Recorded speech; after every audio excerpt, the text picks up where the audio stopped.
प्रतिदिन की तरह ही इच्छापुर गांव में सब चाय की दुकान पर मौजूद है। सुखुदा, आज इतनी देर हो गई, शंभुदा अभी तक नहीं आया, क्यों? ठीक कह रहा है, शंभुदा तो इतनी देर नहीं करता। कहीं तबीयत तो खराब नहीं हो गई? क्या पता, आदमी अकेला अकेला रहता है, चिंता होती है। शंभुदा के बिना हमारी शाम की बैठकी एकदम फीकी लगती है। आदमी इतना अच्छा सबके साथ घुल मिल जाता है, कुछ कहने की जरूरत ही नहीं। और क्या, बस इतना ही। शंभुदा की जिंदगी में जो घटनाएं हुई हैं, जितनी रहस्यमयी उतनी ही दिल को छू जाने वाली। यहाँ बैठने से अच्छा है चल एक बार शंभुदा के घर से होकर आते हैं। वही तो अच्छा रहेगा।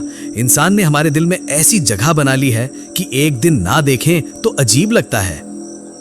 राजेश और बिजेन दोनों ये बातें कर ही रहे थे, तभी चाय वाला केसरी बोल पड़ा। तुम लोग शंभुदा के घर से ही घुमाओ और ये लो साथ में चाय ले जाओ। शाम के वक्त अदरक तेज पत्ते की चाय पीना उनकी आदत है। हाँ, सही कह रहे हैं। तुम्हारे हाथ की चाय पिए बिना शंभुदा की शाम नहीं होती। राजेश और बिजेन अदरक और तेज पत्ते की चाय लेकर शंभुदा के घर की ओर निकल पड़े। करीब 10 मिनट चलकर जब शंभुदा के घर पहुंचे, देखा कि वहां अंधेरा है। शंभुदा का घर तो अंधेरे में है। शाम के वक्त लालटेन तक नहीं जलाया। ओह, शंभुदा, दरवाजा खोलो। 2-3 बार पुकारने के बाद शंभू ने दरवाजा खोला। शंभुदा, आज चाय की दुकान पर नहीं गए क्यों? तुम चाय की दुकान पर न जाओ, ऐसा तो कभी होता ही नहीं। बिजेन, राजेश, तुम लोग आओ आओ, अंदर आओ। शंभू बिजेन और राजेश को घर के अंदर ले जाता है। तुम्हारी तबीयत ठीक है ना शंभुदा? शाम हो गई और तुमने अब तक लालटेन तक नहीं जलाया।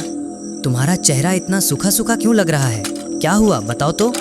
लालटेन जलाकर शंभू राजेश और बिजेन के सामने आकर बैठता है। बिजेन झटपट दुकान से लाया हुआ चाय शंभुदा को देता है। सच में तुम लोग मुझे बहुत प्यार करते हो। एक दिन नहीं गया तो चाय लेकर ही चले आए। शंभुदा, क्या तुम भी इस इच्छापुर गांव के लोगों को कम प्यार करते हो? किसी को जरा सी भी परेशानी हो सबसे पहले तुम ही तो पहुंचते हो। शंभू बस मुस्कुराता है, कोई जवाब नहीं देता, जैसे किसी बात को लेकर सोच में है। राजेश और बिजेन से बात तो कर रहा है, लेकिन मन कहीं और है। ऐसे चुप क्यों हो गए? क्या सोच रहे हो, बताओ तो। शंभू और कुछ समय चुप रहने के बाद कहता है, असल में आज सुबह से ही मन बिल्कुल अच्छा नहीं है। वो तो तुम्हें देखकर ही समझ में आ रहा है। क्या हुआ, खुलकर बताओ ना, तभी तो हम समझ पाएंगे। हाँ, बताता हूँ। असल में तुम्हें तो बताया ही था कि मेरा बड़ा दादा निशिगंज में रहता है। हाँ, 3 साल पहले तो मुझे और बिजेन को वहाँ लेकर भी गए थे। कुछ दिन वहाँ बहुत अच्छा बीता था। बहुत अच्छे इंसान है, ठीक तुम्हारी तरह। क्यों, उन्हें कोई तकलीफ हुई है क्या? कुछ दिनों से उसे चिट्ठी लिख रहा था, लेकिन कोई जवाब नहीं दे रहा था। आज अचानक एक चिट्ठी मिली। क्या लिखा है उन्होंने? बस इतना ही लिखा है कि बहुत जल्दी वहां जाकर मिल लूं, बहुत जरूरी है। शंभुदा, इसमें इतना चिंता करने की क्या बात है? असल में वो बहुत अंदर का आदमी है, अपनी कोई तकलीफ आसानी से किसी से कहता नहीं। भाभी के गुजर जाने के बाद अपने मृत बेटे की याद को थामे वहीं रह गया। कितनी बार कहा था मेरे पास आकर रहे, लेकिन नहीं आया। इंसान ही ऐसा है, और अचानक ऐसी चिट्ठी लिखी है, इसलिए चिंता हो रही है। तुम बेकार में चिंता कर रहे हो शंभुदा, इसमें इतना सोचने की बात नहीं है। शायद तुम्हें देखने का मन कर रहा हो बस। शोमू, राजेश और बिजेन की बातों से भी जैसे वो पूरी तरह निश्चिंत नहीं हो पा रहा था। अच्छा शंभुदा, चलो ना कल ही मैं, राजेश और तुम तीनों ही मिलकर निशिगंज चलते हैं। बिजेन ने एकदम ठीक कहा, यही बेहतर रहेगा। चलो, तुम्हें तुम्हारे दादा से मिलवा भी देंगे, दोनों का मन भी अच्छा हो जाएगा, और वहां कुछ दिन बिताने से सभी का मन भी अच्छा हो जाएगा। मैं भी यही सोच रहा था, वहां कुछ दिन रहकर लौटें तो मेरा और उसका दोनों का ही मन अच्छा हो जाएगा। लेकिन तुम्हारा काम? अब हमारे पास ऐसा कौन सा बड़ा काम है? धान काटने का काम भी खत्म हो गया है, और अगर कुछ होता भी तो भी तुम्हारे साथ जरूर जाते। जब कोई परेशानी में होता है तो तुम भी तो अपना सारा काम छोड़कर दौड़े चले आते हो। पिछली साल जब मेरे बेटे की तबीयत बहुत खराब हुई थी, तब तुमने कितना जरूरी काम छोड़कर उसे लेकर कोलकाता गए थे अच्छे इलाज के लिए। तुमसे कितनी बार कहा है, उस बात को बार बार मत दोहराओ। तुम सबके साथ खड़े रहते हो, ये ना कहूँ तो इंसानियत ही नहीं रहेगी। शोमू और कुछ कहने ही वाला था कि राजेश और बिजयन उसे रोक कर बोले, अब और कुछ नहीं सुनेंगे, हम कल ही वहां जा रहे हैं और तुम्हारे दादा के हाथ की बनी कातला मछली की कालियां फिर से खाने को मिलेगी। अभी तक उसका स्वाद मुंह में है। शोमू के चेहरे से अब जैसे चिंता की रेखाएं हटकर मुस्कान की धूप निकल आई। मैं तो तुम दोनों से हार गया। सच में मैं बहुत भाग्यशाली हूं जो तुम जैसे लोगों से मेरा परिचय हुआ। दादा से भी यही कहता हूं, एक बार इच्छापुर आकर रहो, फिर मौत के पहले कोई यहां से जाना नहीं चाहेगा। नहीं शंभुदा, अब कोई दुख की बात नहीं होगी, सिर्फ खुशी की बातें होंगी। अब देखो ना, तुम्हारे दादा को भी यहाँ लाने की पूरी कोशिश करेंगे। यहाँ कुछ दिन सबके साथ रहेंगे तो उनका मन भी अच्छा हो जाएगा। हाँ, देखो तो सही कर पाते हो या नहीं। मैं भी चाहता हूँ कि वो यहाँ आकर हमारे साथ इच्छापुर में रहे। जरूर कोशिश करेंगे।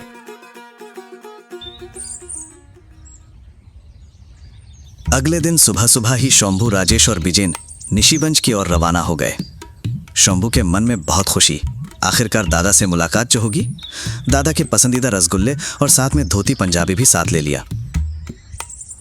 राजेश और बिजेन बस अपने शंभुदा को ही देखते जा रहे थे। जहां आजकल कम उम्र के सगे भाइयों के बीच भी इतना अच्छा रिश्ता नहीं होता, वहां इतनी उम्र हो जाने के बाद भी शंभुदा और उनके दादा, जो एक ही माँ के बेटे भी नहीं, उनके बीच इतना गहरा रिश्ता, वो देखने जैसा। सियालदा स्टेशन से गेदे लोकल पकड़कर निशिगंज की ओर रवाना हुए। दोपहर के बाद से ही जोरदार बारिश शुरू हो गई थी। ट्रेन की खिड़की से खेत, छोटे छोटे गांव, पोखर, ये सब जैसे और भी सुंदर लगने लगे थे।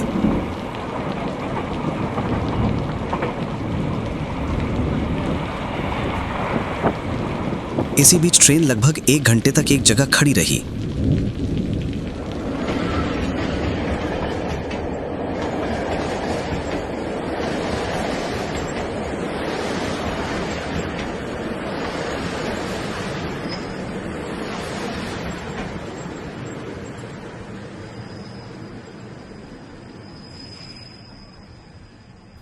जब तीनों निशिगंज स्टेशन पर पहुंचे तब तक शाम हो चुकी थी।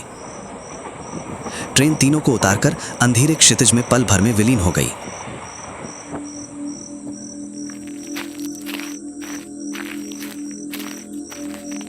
ट्रेन अगर बीच रास्ते में नहीं रुकी होती तो हम बहुत पहले पहुंच जाते।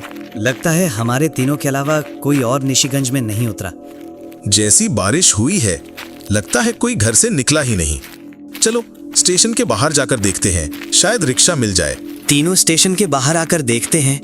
रिक्शा तो छोड़ो, एक भी इंसान तक नहीं है। जैसा सोचा था वैसा ही हुआ। आज तो पैदल ही दादा के घर जाना होगा। अब चलो पैदल ही चलते हैं, ज्यादा दूर नहीं है। मेरे लिए तुम लोगों को हो रही है, इतनी दूर आए, ऊपर से अब पैदल भी चलना पड़ रहा है। क्या कह रहे हो? इसमें भला तकलीफ की क्या बात है? सारा दिन खेत में धूप बारिश में काम करना एक बात है, और ये तो घूमने आए हैं, ये तो आनंद है। तीनों स्टेशन से पैदल ही चल पड़े। शंभू टॉर्च हाथ में लेकर थोड़ा आगे आगे और राजेश और बिजेन पीछे पीछे। देखो, रास्ते में कई जगहों पर पानी जमा हो गया है। कीचड़ और पानी से बचते हुए तीनों आगे बढ़ते रहे। कहीं दूर से मेंढकों की टर्राहट और जंगल की ओर से सियारों की हुक्का हुआ की आवाजें आ रही थीं। तीनों थोड़ा और आगे बढ़े, तभी उन्हें लगा जैसे अंधेरे में कोई उनके पीछे आ रहा है। जमे हुए पानी में किसी के कदमों की आवाज सुनाई दे रही थी। शंभुदा, क्या कोई हमारे पीछे पीछे आ रहा है? मुझे भी ऐसा ही लग रहा है, लेकिन स्टेशन से तो किसी को हमारे साथ आते हुए नहीं देखा। मैं 2 बार पीछे मुड़कर देख भी चुका, अंधेरे में कोई भी नहीं दिखा। रुको, टॉर्च को पीछे फेंक कर देखता हूँ, नहीं तो कहूंगा हमारे साथ ही रहो, तो कीचड़ वाले पानी में पाँव नहीं पड़ेगा। ये कहकर शंभू पीछे की ओर टॉर्च की रोशनी डालता है, लेकिन हैरान होकर देखता है वहां कोई नहीं है। तीनों ही काफी हैरान हुए। लगता है जो भी था किसी और रास्ते पर चला गया। हाँ, शायद ऐसा ही होगा। ये सोचकर तीनों फिर से चलना शुरू करते हैं। कुछ ही दूर चलते ही फिर वही आवाज, किसी के पानी में पांव रखने की। और इस बार तो ऐसा भी लग रहा था कि जो भी आ रहा है वो तीनों के बिल्कुल पीछे ही है। एक बार तो बिजेन को किसी की ठंडी सांस तक महसूस हुई। रास्ते पर चलते चलते तीनों ये भी नोटिस करते हैं कि निशिगंज के हर एक घर अंधेरे में डूबे हुए हैं, जैसे वहां कोई है ही नहीं। ये क्या, सब इतने जल्दी सो गए क्या? मैं भी यही देखकर हैरान हूँ। जल्दी जल्दी पैर चलाओ, ये जगह मुझे ठीक नहीं लग रही। तीनों ने साफ साफ सुना अंधेरे में डूबे घरों के भीतर से हंसी की आवाज। कोई फुसफुसाकर कुछ कह रहा हो जैसे। तेजी से कदम बढ़ाते हुए तीनों पहुंचे शोम्बू के दादा के घर। दादा के घर के पास आकर देखते हैं वही हाल, घर अंधेरे में डूबा हुआ। शोम्बू आगे बढ़कर दरवाजा खटखटाने ही वाला था कि ठीक उसी समय दरवाजा खुल गया। तुम लोग आ ही गए, आओ अंदर आओ। तीनों ही काफी हैरान हुए। दादा पहले से जान रहे थे कि वो लोग अभी पहुंचने वाले हैं। शोम्बू दादा को देखते ही कुछ और सोच ही नहीं पाया। पांव छूकर प्रणाम किया और गले से लगा लिया। और तभी शोम्बू का शरीर जैसे सिहर उठा। ये क्या? दादा का शरीर बहुत ही ठंडा है। राजेश और बिजेन भी प्रणाम करते हुए वही चीज महसूस करते। आओ अंदर आओ, बैठो यहां। दादा, क्या आपकी तबीयत ठीक नहीं है? आपका चेहरा कैसा हो गया है? कितनी बार कहा था मेरे साथ इच्छापुर में चलो, देखना कितना अच्छा लगेगा, लेकिन नहीं, आप यहीं लेना चाहते थे। नहीं रे, अब किसी और जगह जाने का समय आ गया है। तेरे इंतजार में ही था। क्या मतलब?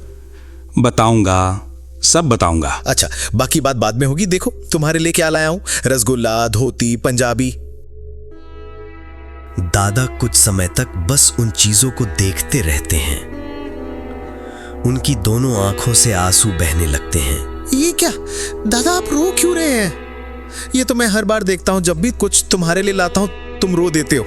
छोटा भाई लाए तो ऐसा ही होता है रे, लेकिन ये चीजें अब मेरी। क्या? चुप क्यों हो गए? ओह, कुछ नहीं। अच्छा दादा, इस गांव में क्या अब सब बहुत जल्दी सो जाते हैं? जब हम पिछली बार आए थे तब तो किसी को इतनी जल्दी सोते नहीं देखा था। हर घर में बातें, हंसी मजाक चलता रहता था। दादा सिर झुकाकर बोले। हाँ, सब सो ही गए हैं। राजेश ने यह भी गौर किया कि कुछ काली परछाइयां जैसे दरवाजे के बाहर खड़ी हैं।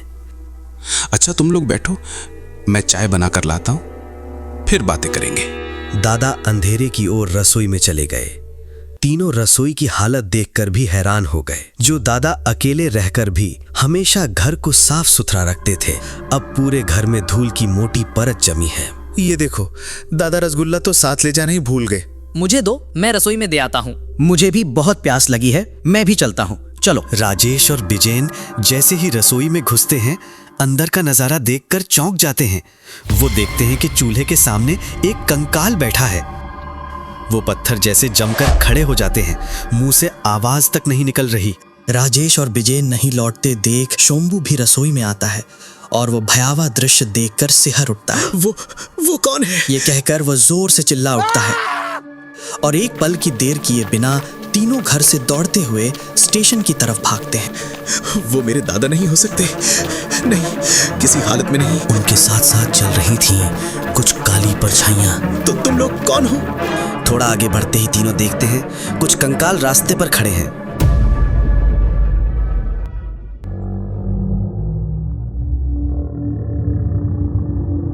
एक कंकाल आगे बढ़ता है बिल्कुल शोम्बू के सामने।